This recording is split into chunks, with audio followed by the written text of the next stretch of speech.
నమో గురుభ్యః. మనము మన కాళిదాసుల వారు మనకిచ్చిన దేవి అశ్వధాటి స్తోత్రాన్ని చదువుకుంటూ వస్తూ ఉన్నాము.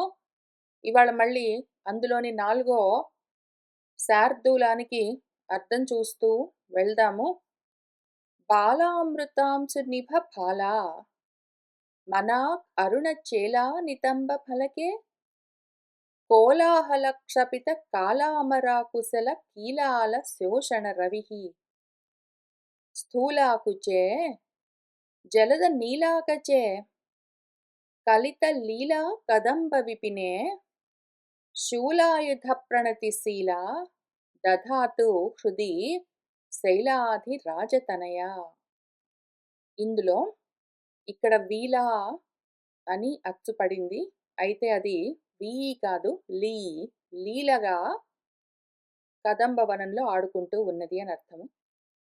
బాలామృతాంశు నిభ ఫాల మనాగరుణ చేలా నితంబ ఫలకే కోలాహల క్షపిత కాలామరాకుశల కీలాల శోషణ రవిః స్థూలాకుచే జలద నీలాకచే కలిత లీలా కదంబ విపినే శూలాయుధ ప్రణతిశీలా దధాతు హృది శైలాధిరాజతనయా. బాలామృతాంశు నిభ ఫాలా, అమృతాంశువులు కలిగిన వాడు చంద్రుడు. అమృతపు కిరణాలతో ఉన్నవాడు చంద్రుడు.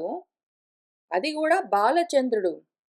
నెలవంక, సన్నటి నెలవంక ఏ విధంగా ఎంతో ఉన్నతంగా ప్రకాశిస్తూ ఉంటుందో, ఏ విధంగా అమృతపు కిరణాలను వెదజల్లుతూ ఉంటుందో, అటువంటి పాలభాగము నుదురు కలిగిన మన శైలాధిరాజతనయ.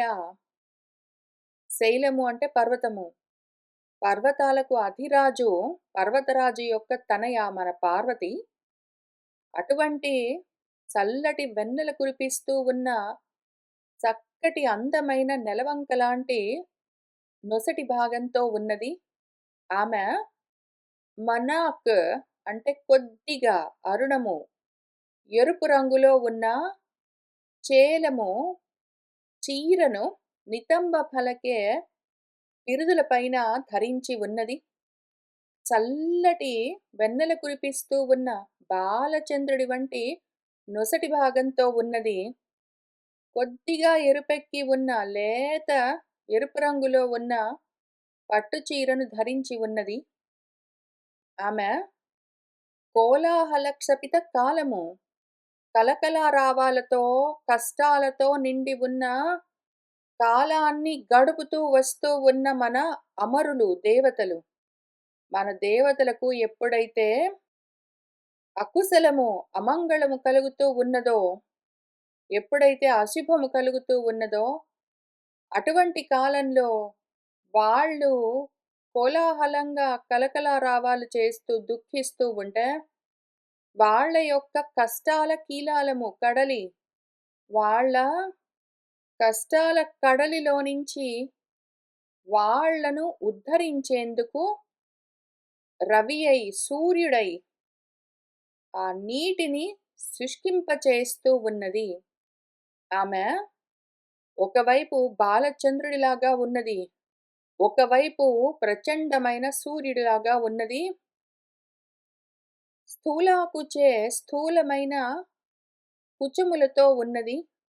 జలద నీలాకచే జలములను, వర్షాన్ని ప్రదానం చేసే కారు మబ్బుల్లాగా నల్లగా నీలం వర్ణంలో ఉన్న దట్టమైన కచము జడను ముడిగా ధరించి ఉన్నది ఆమె. ఇప్పుడు కదంబ విపినే కడిమి వనంలో లీలగా తన స్నేహితురాళ్లతో కలిసి ఆడుకుంటూ ఉన్నది ఆమె.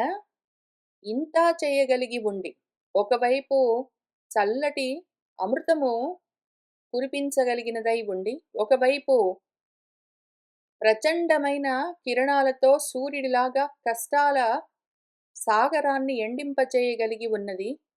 అందమైన లేత ఎరుపు రంగులో ఉన్న పట్టుచీర ధరించి చక్కగా జడను అలంకరించుకుని స్థూలమైన కుచములతో అందమైన నితంబ ఫలకంతో విపిన వనంలో ఆడుకుంటూ ఉన్న ఆమె కానీ ఇంతా చేస్తూ కూడా శూలాయుధ ప్రణతి శీల అయి ఉన్నది. ఎవరైతే త్రిశూలాన్ని ధరించగలిగి ఉన్నారో, ఎవరైతే త్రిపుటులను సంహరించగలిగిన వాళ్ళై ఉన్నారో, వాళ్ళ పట్ల వినమ్రత కలిగి ఉన్నది.